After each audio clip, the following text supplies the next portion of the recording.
عارف يعني ايه ان انا يبقى عندي لاعب في الدوري المصري سابع واحد على العالم في المراوغات؟ الزمالك يتعاقد مع ليفاردو الغلابه جوان الفينا لمده 4 سنين. انت متخيل ان جه الوقت اللي انا كزملكاوي اقارن بين 2 برازيليين عشان اختار فيهم الاحسن؟ ده انا كنت بقارن ما بين مصطفى شلبي واسلام جابر.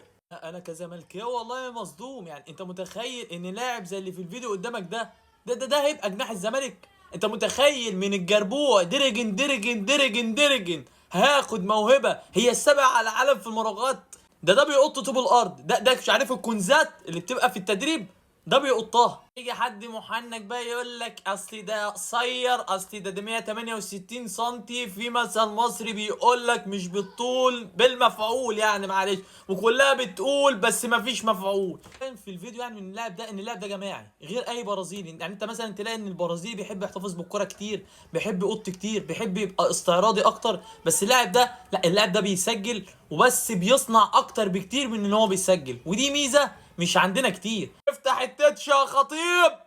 المهم متنساش تعمل لايك وكومنت وشير وتستنى فيديو جديد. سلام.